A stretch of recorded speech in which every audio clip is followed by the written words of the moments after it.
Histórias assombradas. Então vamos começar com o relato, que o relato é longo para variar e se chama O Maledito que Tentou e Ainda Tenta Destruir a Minha Vida. Vamos ver. Olá, Ana e assombrados, meu nome é Fulana e venho contar um relato que aconteceu comigo. O que pode parecer mentira devido à minha pouca idade. Eu tenho 19 anos e acompanho o canal desde os meus 12 anos.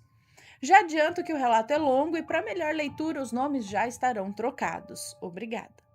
Eu sempre fui uma criança atípica. Eu tinha vários amigos imaginários. Eu era sonâmbula e tinha diversos problemas de saúde que médico nenhum sabia diagnosticar. Por esses motivos, os meus pais tinham o costume de levar a minha irmã e a mim também a benzedeiros. Um deles se chama Senhor Antônio e é o mais conhecido em nossa região. Em uma dessas idas até a casa desse senhor, ele e o meu pai se desentenderam e depois desse dia os meus pais pararam de nos levar a esses lugares. Minha mãe sempre foi muito hospitaleira e morávamos em uma casa muito grande, em uma fazenda. E isso fazia com que as pessoas se convidassem para passar alguns dias em nossa casa. Dentre essas pessoas, minha tia bisavó, Ana, minha tia bisavó, que é médium. E desde que me entendo por gente, a minha tia sempre falou à minha mãe que eu também tinha esse dom. Mas como naquela época os meus pais eram católicos assíduos e já não queriam contato com essas coisas, eles simplesmente não a ouviam. Conforme eu fui crescendo, comecei a ver algumas coisas sobrenaturais, tanto boas quanto ruins, mas nunca me importei muito com isso. Em abril de 2017, eu viajei com a minha mãe para a casa da minha tia Ana, que em dado momento deu um jeito de ficarmos só nós duas em casa. E sem perder tempo, ela me chamou para conversar sobre espiritualidade pela primeira vez. Mas durante a conversa, eu sentia que ela estava incomodada. Ela parecia que queria me perguntar ou dizer algo em específico, mas não o fez. Por pressão dos meus pais, eu ia à igreja com eles, mas sempre dormia no ombro de alguém. Fiz catequese, primeira Eucaristia e no dia 3 de dezembro de 2017 eu finalmente fiz a crisma. Eu falo finalmente porque depois disso os meus pais não iriam mais me obrigar a frequentar a igreja. Ana, eu sempre fui uma ótima filha. Eu era obediente e sempre fui muito bem na escola. Eu não ligava para meninos, nem para festa, essas coisas. O meu foco eram os meus estudos. Tanto que em janeiro de 2018, eu e minha melhor amiga, a Carla, nós passamos em um curso técnico em uma escola bem conhecida no estado de São Paulo. Mas como a cidade que moramos é muito pequena, não possuía nenhuma unidade de ensino dessa rede. Então teríamos que estudar em outra cidade no período noturno. Era uma rotina muito cansativa, já que eu acordava às 6 da manhã para ir à escola e ficava por lá até às 3 da tarde, pois eu fazia parte do Grêmio Estudantil e tinha atividades extracurriculares. Às 5:30 da tarde eu já tinha que estar no ponto de ônibus e só chegava em casa por volta da 1 hora da manhã. Logo de cara eu me aproximei do Lucas, que era um colega de curso, que em questão de semana se tornou meu melhor amigo. Nós formávamos então um trio, eu, Lucas e Carla. Fazíamos todos os trabalhos juntos e muitos achavam que eu e Lucas estávamos ficando, o que não passava de um boato. Em maio de 2018, Maledito, que também era um colega do curso, começou a se aproximar de mim.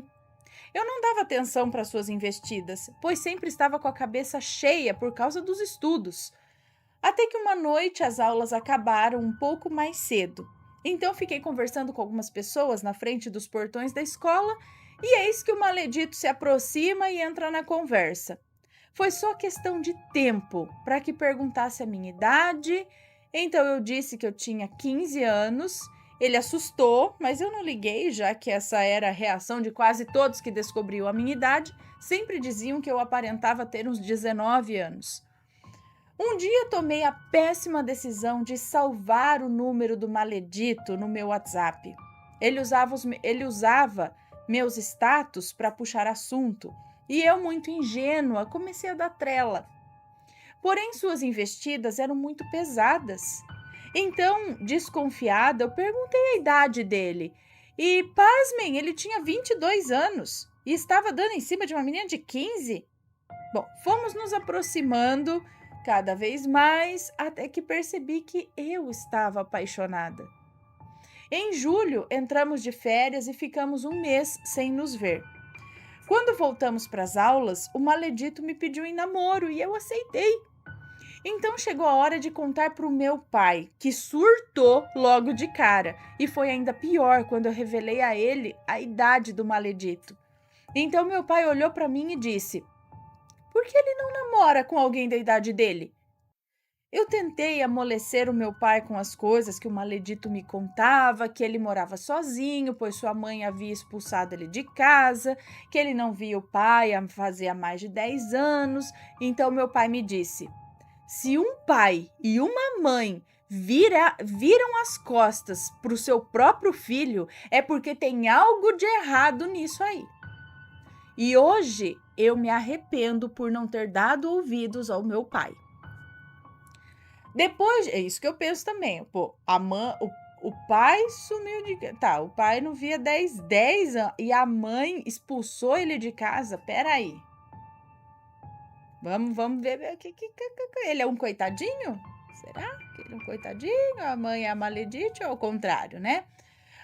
Bom, depois de muito choro e gritaria, meu pai finalmente cedeu. Então combinamos que no próximo sábado eu levaria o maledito para minha casa para que conhecesse os meus pais. E não é que ele fez com que minha família caísse em sua lábia também? Com o passar dos dias, o maledito foi ficando extremamente ciumento e com apenas 2 semanas de namoro eu já tinha falado pro Lucas que eu queria terminar. E ele riu, achando que eu estava de brincadeira. Mas eu sentia que era isso que realmente deveria ser feito. Mas eu neguei a minha intuição e não terminei. Começamos a namorar em agosto de 2018 e em outubro do mesmo ano teve um festival na cidade que o maledito morava, que era a mesma em que nós fazíamos o curso. Como era um festival de animes e jogos, eu não tive interesse em ir. Então disse que ele poderia ir sem mim, que não teria problema nenhum. Então ele foi com algumas pessoas do curso. Depois desse dia, ele se distanciou de mim. Não respondia minhas mensagens, não olhava para mim quando nós conversávamos pessoalmente e não me levava no ponto de ônibus como sempre fazia. Eu estava muito incomodada com essa situação. Então o chamei para sair para conversarmos. Ele concordou. Eu avisei a Carla e o Lucas que eu não iria para a aula e expliquei o motivo. O combinado era que ele me encontrasse na porta da escola para então sairmos. Mas ele não foi. Ele visualizava minhas mensagens, mas não respondia e desligava o telefone na minha cara. Eu chorei muito. Eu não entendia o porquê dele estar me tratando daquela forma. Depois dessa situação, eu estava destinada a terminar o relacionamento, mas sempre arrumava um pretexto como: está chegando as festas de final de ano e se eu terminar, ele vai passar as festas sozinho. Ele passou o Natal daquele ano na minha casa e eu passei literalmente o dia todo chorando, pois eu me sentia feia, já que ele sempre me comparava com outras meninas. A minha família tentava me consolar e ele simplesmente cagando para mim. Quando janeiro chegou, minha desculpa passou a ser: o aniversário dele tá próximo. Quando passar o aniversário dele, eu termino. Sabe, não existia mais amor, amizade, carinho e nem respeito no nosso relacionamento. Mas eu fiz com que durasse até o final de março de 2019. Depois que terminamos, ele sempre me chamava para conversar. Chorava, me abraçava dizendo que se sentia sozinho. Vá! Eu não cedi, afinal, estava com a cabeça muito cheia por conta do terceirão e tinha um TCC para entregar em menos de 4 meses. Até que eu descobri que ele havia me traído com uma menina que chamaremos aqui de Maria Catarina, que ele a conheceu em outubro de 2018, naquele festival de anime. E desde então se tornaram melhores amigos. Ana, você acredita que ele teve a coragem de me apresentar a ela e chamá-la para estudar na nossa escola? Isso enquanto nós ainda namorávamos? Eu não disse nada, pois eu odiava barraco. Aquele semestre foi um verdadeiro inferno. Eu tinha que fazer o TCC sozinha, já que Carla, Lucas e Maledito não se prontificavam para me ajudar. E a presença da Maria Catarina na escola só piorou as coisas. Ela sempre dava um jeito de ficar me fazendo ciúmes com o Maledito. Eles ficavam se abraçando, ele a buscava na porta de sua sala e iam embora juntos. Eu tentava ignorar, mas também eu não sou de ferro, né? Me aproximei do Eduardo, um colega do curso, e antes que pensem, não era para provocar o Maledito. Eduardo era o menino mais lindo daquela escola. Sempre estava rodeado de meninas, menos por mim e por Carla, que nunca fomos de puxar saco de menino nenhum. Mas também não éramos cegas, né? Um dia, Eduardo sentou do meu lado na sala para me mostrar detalhes do seu TCC. Maledito então levantou, jogou a cadeira no chão e saiu batendo na porta. Vai, bate porta, portão, pode bater o que quiser. Logo depois me mandou uma mensagem me chamando para conversar no pátio. Eu não ia. Deixa ficar sozinho. Ele começou a brigar comigo. Ai, meu Deus do céu, o centro do universo. Eu tinha uma bolachinha do pacote que pode fazer tudo e ela não pode fazer nada. Ele começou a brigar comigo, dizendo que eu estava me jogando para cima do Eduardo. E se tivesse? O que você tem a ver com isso? Que eu estava me jogando para cima do Eduardo. Prontamente eu respondi dizendo que eu não tinha mais nada com ele e nem com o Eduardo. Nesse momento ele deu um soco tão forte na mesa que as pessoas que estavam na sala ao lado escutaram nitidamente. Ana, eu sabia que aquele soco era para ser no meu rosto. E eu saí de lá e fui em direção ao banheiro. Maledito foi para a sala, pegou sua mochila e passou por mim. E nesse mesmo momento eu estava bloqueando ele no WhatsApp. E ele me disse que não era mais para procurá-lo. Eu não respondi, fui para o banheiro e depois voltei para a sala. Depois de uns 15 minutos a aula acabou, então Lucas, eu e Carla fomos em direção ao ponto de ônibus, já que Lucas nos levava lá todos os dias. Maledito estava encostado em uma árvore na frente da escola e nos seguiu pedindo para falar comigo. Eu não dei atenção e continuei andando. Quando ele puxou meu braço e eu perguntei, onde você conheceu a Maria Catarina? Ele ficou sem reação. Naquele momento, ele soube que eu já tinha descoberto tudo. Então me disse, eu a conheci no festival. Eu simplesmente cuspi as palavras. Então nunca mais dirija a palavra a mim, nem se for para falar sobre TCC. A cena seguinte foi uma das maiores vergonhas da minha vida. Ele começou a gritar e a puxar o meu braço, pedindo que eu o perdoasse, que dali em diante ele seria outra pessoa. Não cai nessa, não. Maledito foi atrás de mim até o ponto de ônibus, onde estavam Carla e Lucas. Ele então me abraçou e ficou pedindo perdão. Eu estava com os braços esticados para baixo, assim, morrendo de vergonha, pois aquela rua era uma avenida muito movimentada. Carla e Lucas me olhavam e riam sem entender nada. No dia seguinte, ele chamou o Lucas e a Carla para pedir a eles que ajudassem ele a voltar comigo. Ambos disseram que jamais fariam isso, pois não apoiavam o nosso relacionamento. Então, Maledito passou a me ignorar. Tá vendo a discrepância dos 8 ou 80? Passou a me ignorar e eu retribuí o favor. Ana, não mencionei, mas desde que comecei a me envolver com o Maledito em 2018, eu entrei em depressão profunda. Eu passava dias sem sair do quarto, quase reprovei por falta na escola e no curso. Para piorar, eu me afastei de Deus e sempre que alguém falava dele para mim, eu respondia com muita raiva, sem nem saber por quê. Eu era muito arrogante e prepotente quando se tratava de espiritualidade. Eu dizia que eu não precisava disso. Mero engano.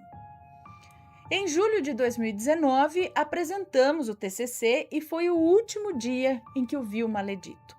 Os meses que seguiram foram ótimos. Eu estava muito feliz e disposta. Decidi que aproveitaria muito o último ano na escola e que curtiria mais a minha adolescência.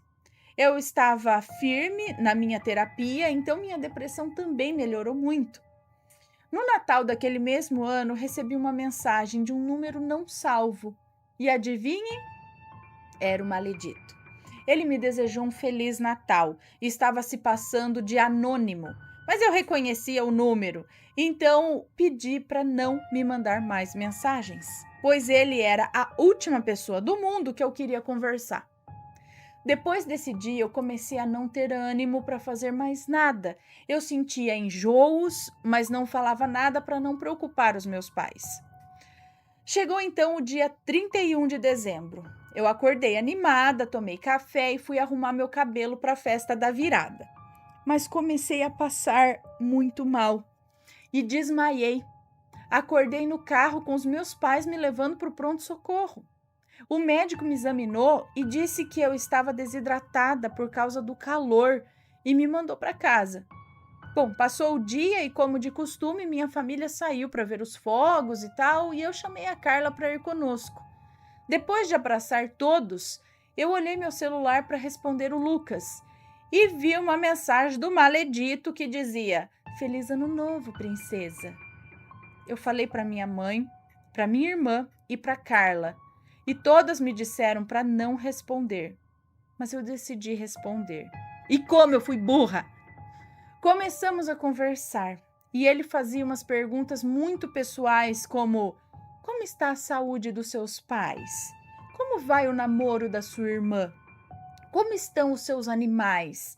E também, tipo, adotou algum animal novo? Depois dessas mensagens, eu voltei a passar mal. Passei o dia primeiro inteiro vomitando. Não pude comer nada, pois tudo eu vomitava. Estava muito fraca, mal conseguia ficar em pé. Maledito parou de me responder do nada também. E eu simplesmente parei de vomitar. Mas ainda me sentia muito mal. Depois que meus parentes foram embora, eu fui até o quarto dos meus pais e comecei a chorar. Eu estava com medo, eu não sabia o que estava acontecendo comigo. Eu achava que eu estava com alguma doença. Meus pais e minha irmã tentavam me acalmar, disseram que me levariam ao médico. Eu queria chorar, então fui para o quarto e acabei dormindo. Acordei às 2 da madrugada, meu quarto estava muito quente, minha pele estava muito quente, parecia que eu estava assim no próprio inferno. Me levantei e fui chamar minha mãe, mas ela não acordava. Então decidi medir a minha temperatura e, como eu já esperava, eu não estava com febre. Voltei para o meu quarto com muito medo, então decidi fazer uma coisa que há 2 anos eu não fazia. Eu decidi orar. Nem sabia mais como se fazia isso. Sentei na cama e comecei a pedir perdão.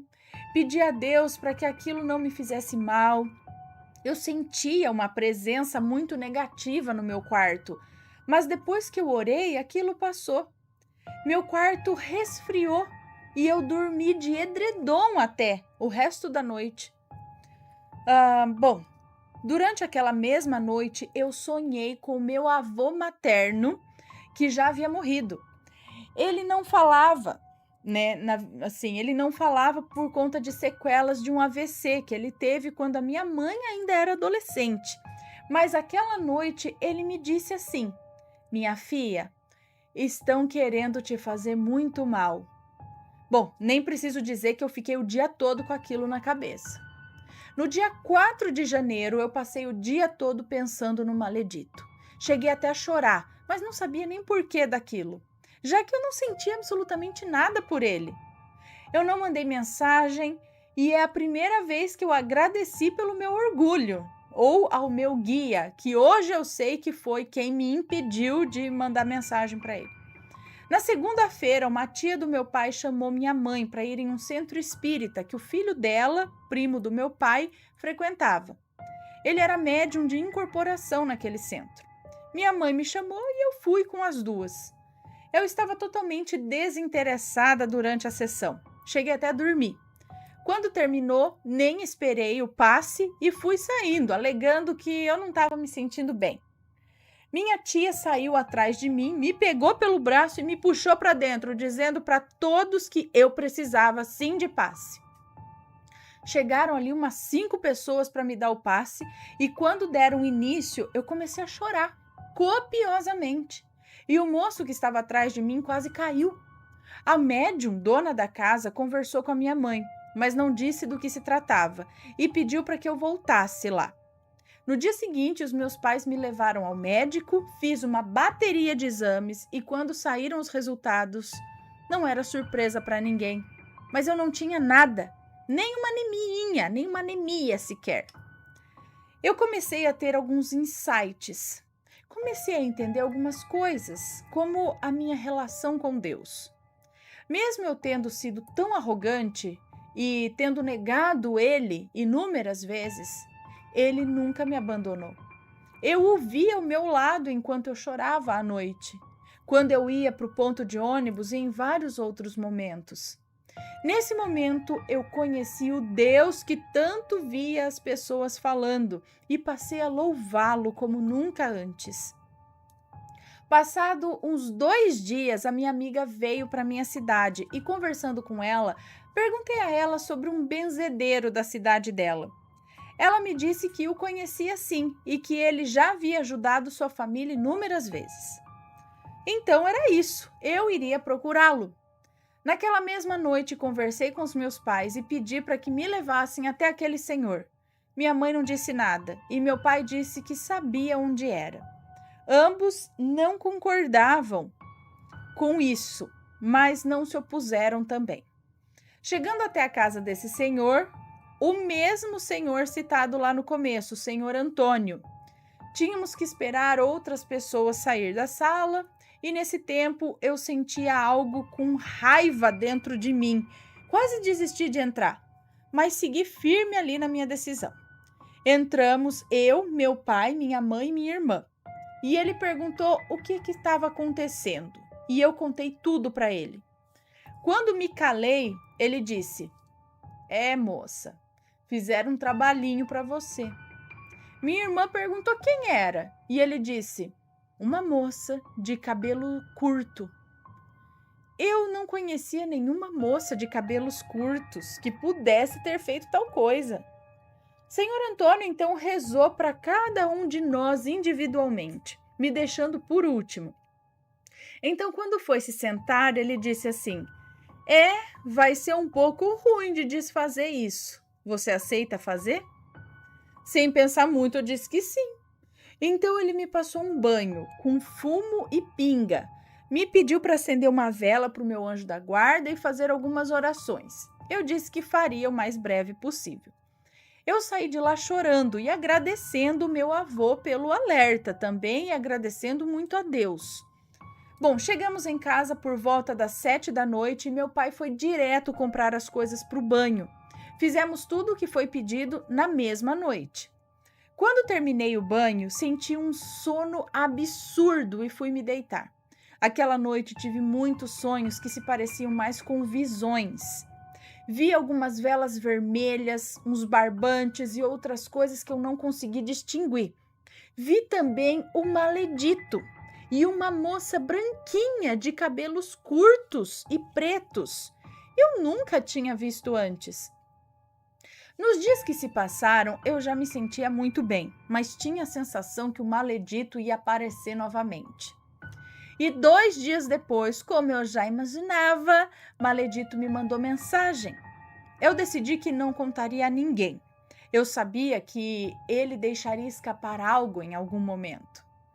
Eu contei a ele sobre o centro espírita que eu estava frequentando e ele se propôs a procurar um em sua cidade.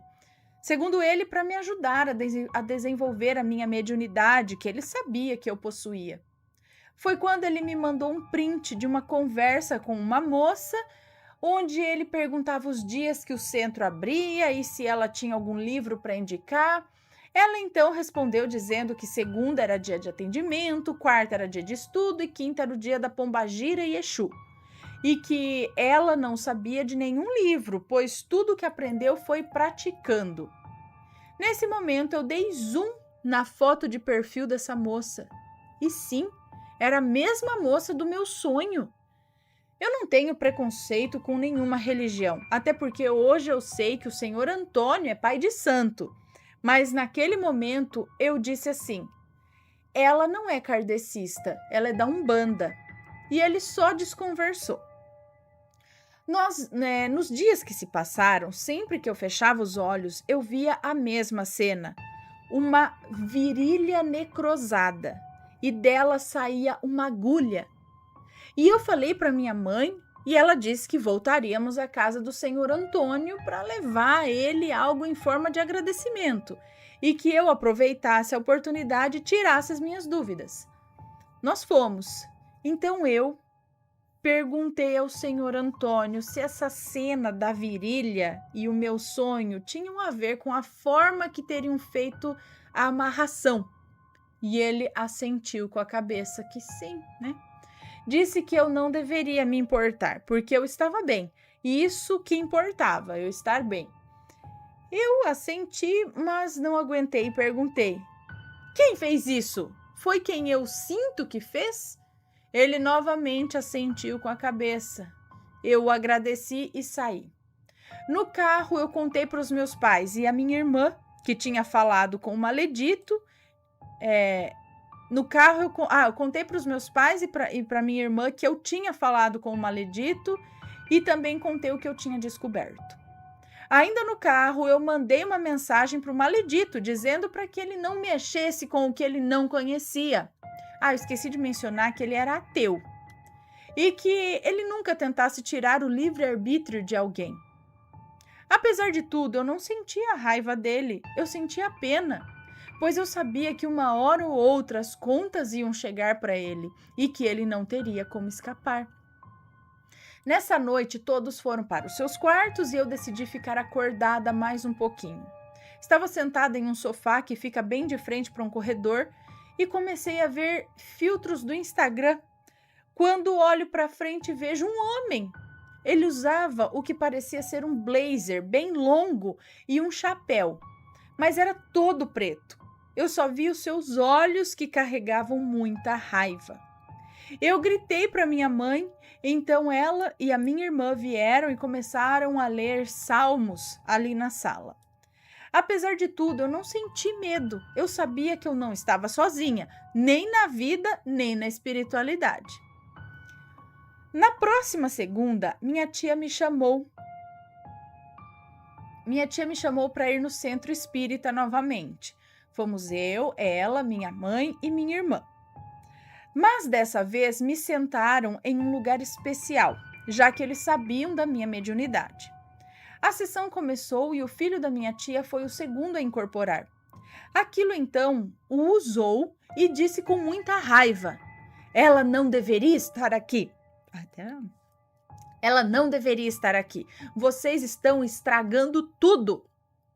Ficam ensinando essas baboseiras para ela e isso dificulta o meu trabalho. O médium que guia a sessão então disse: todos temos livre-arbítrio e isso nos foi dado por Deus. Mas me diga, irmão, o que você deseja?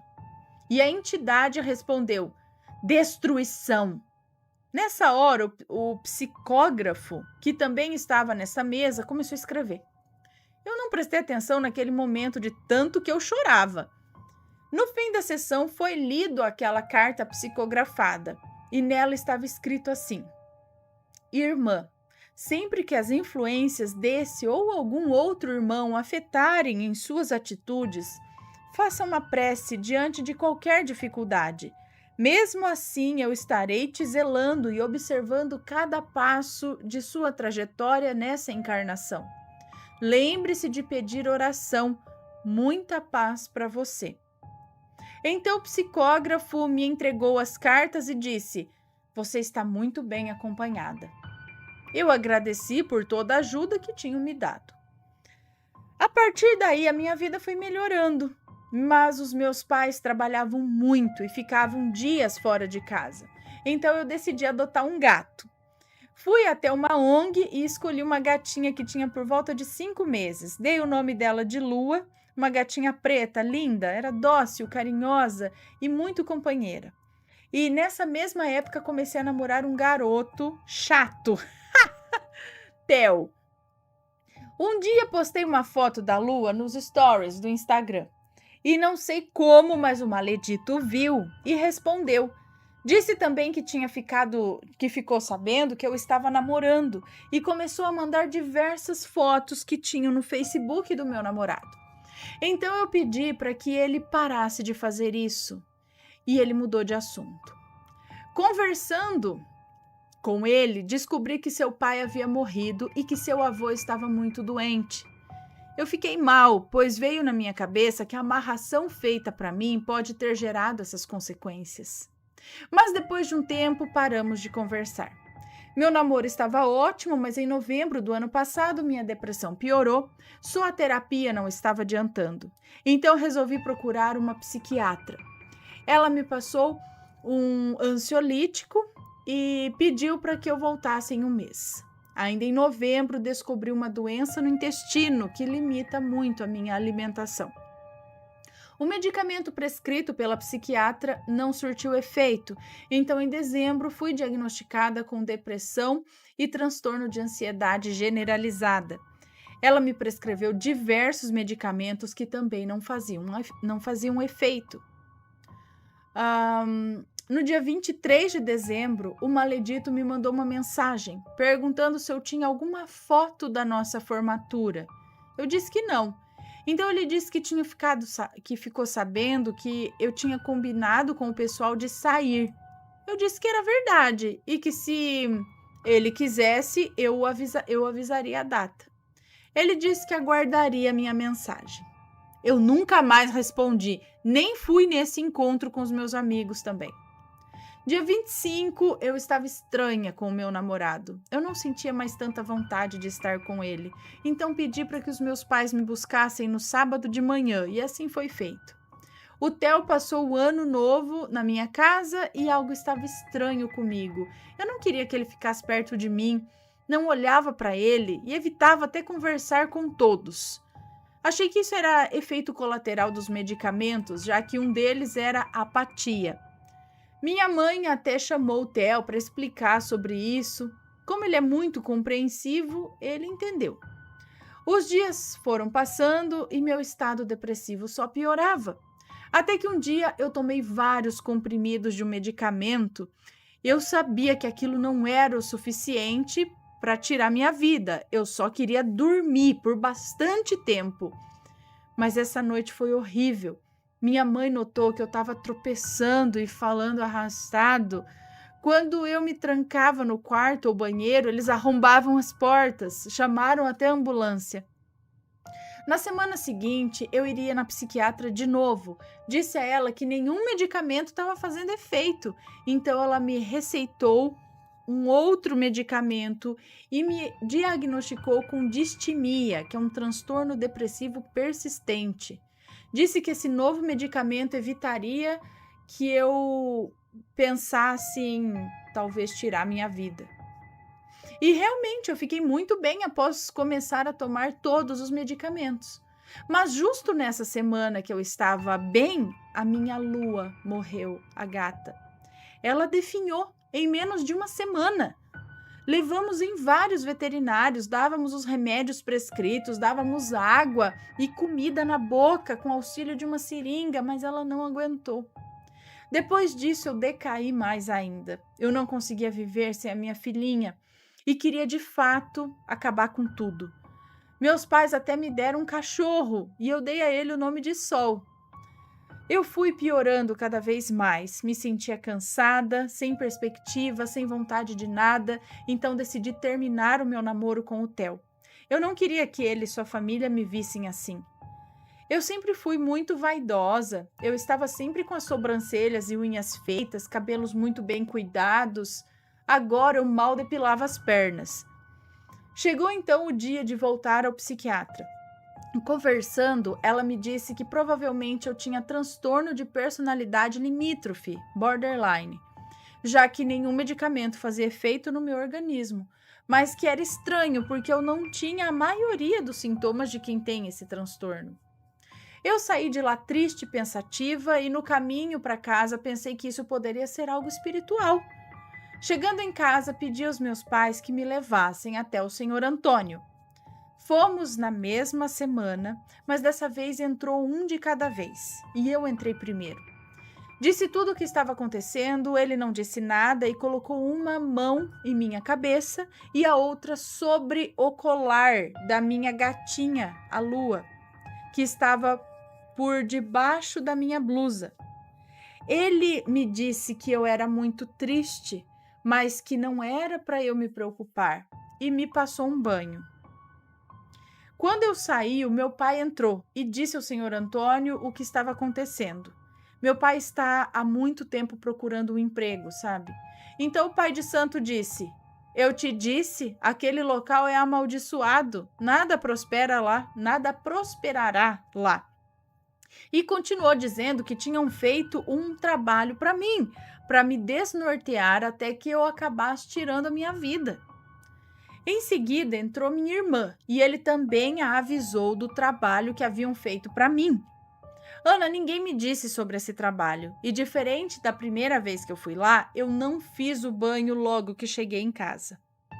No dia seguinte, por volta das 8 da noite, eu sentei na minha cama, olhei para o meu mural de fotos e decidi que aquela madrugada eu iria acabar com tudo.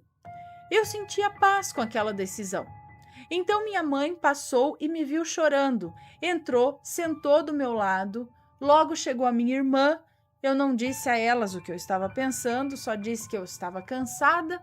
Foi aí que elas me disseram sobre o tal do trabalho. E na mesma hora eu soube quem tinha feito. O maledito. E que por sua causa a minha lua tinha morrido. Eu sentia raiva, eu me sentia idiota, pois o nosso namoro todo eu tentei dar a ele o que ele não tinha, uma família, e as atitudes dele estavam refletindo em todos à minha volta, né? No pai, na mãe, todo mundo. Eu queria vingança, mas antes precisava proteger a minha família. Então logo pensei em fechamento de corpo. Passados uns 2 dias, eu ouvi o meu pai chorando, dizendo que não queria voltar para a fazenda onde ele trabalhava. Eu fui lá e o acalmei, mas no dia seguinte chamei a minha mãe para conversar. Perguntei a ela se o meu pai já conhecia o senhor Antônio antes de irmos até ele em 2020. E ela disse que sim, mas que eles se desentenderam depois que o senhor Antônio disse que a fazenda que o meu pai trabalhava era amaldiçoada. A mesma fazenda que eu morava quando era criança. Segundo a minha mãe, o meu pai não aceitou aquilo, achou que era mentira e nunca mais acreditou em benzedeiros. Então eu disse à minha mãe que eu sempre senti algo ruim lá naquela fazenda. Ana, eu já senti muita energia negativa e maldosa, mas lá eu senti algo maligno, a ponto de terem feito algum sacrifício lá, só pode. E foi exatamente o que o senhor Antônio disse ao meu pai, que haviam enterrado o crânio de algum animal naquelas terras. Enfim, eu fiz o banho que o senhor Antônio mandou, mas não me sentia bem ainda. Eu tinha sonhos conturbados e quando acordava parecia que tinha lutado guerras de tão cansada. Na mesma semana, voltamos à casa do senhor Antônio. Logo que eu entrei, ele sorriu e disse: está bem melhor do que a última vez que veio? E eu disse que sim, mas que estava muito cansada e que parecia que tinha algo nas minhas costas. Então ele me disse assim: moça, você tem um dom, seu corpo é aberto. E sabe o que mais está aberto agora? Os portões do mundo espiritual. Estamos na Quaresma, época que representa os dias em que Jesus estava no deserto sendo tentado pelo diabo. Confie em Deus. Quando a Quaresma acabar, você vai voltar a ser feliz. Quando eu saí da sala, minha irmã entrou e ele passou para ela a forma de fechar o corpo. Assim nenhum mal nos alcançaria. e que tudo de ruim que fosse destinado a nós voltaria para essas pessoas. Passou também uma defumação para fazermos em casa. Todos fizemos esse fechamento de corpo, seguindo exatamente o passo a passo que o Senhor Antônio nos deu. E as coisas realmente melhoraram até essa semana.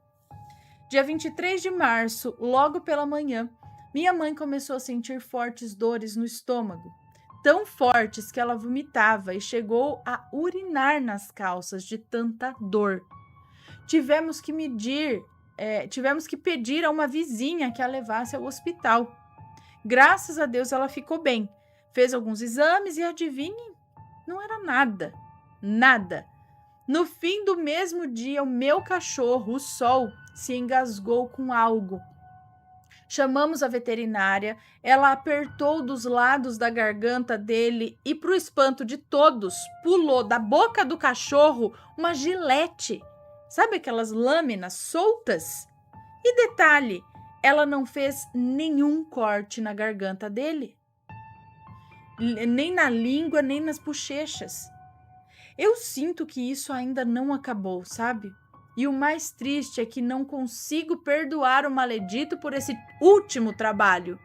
Ele tirou de mim o que eu mais amava, e por sua causa eu quase acabei com a minha própria vida. Às vezes eu penso que se eu fizer isso, talvez tudo pare. Eu sei que a minha família vai sofrer, mas talvez eles voltem a ter paz. Um beijo, Ana. Obrigado por compartilhar o meu relato e perdão se ficou longo e pelos erros ortográficos. Espero que tenha sido interessante a todos vocês. Então ela acredita que o maledito ainda tem influência na vida dela. É isso? Que ele ainda está fazendo? A questão é que se ficar remoendo isso que ele fez é difícil, mas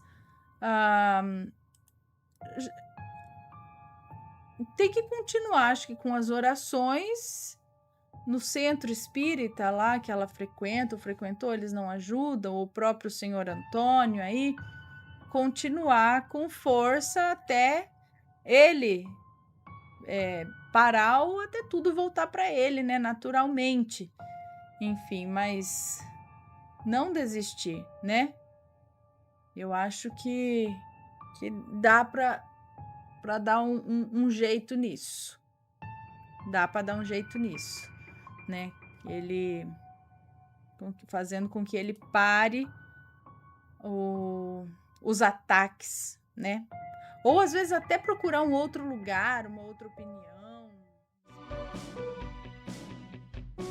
E aí, tá gostando dos relatos? Então o que você acha de deixar um like aí no vídeo, hein? Gosta dos relatos? Deixa o seu like, mesmo que seja nos cortes.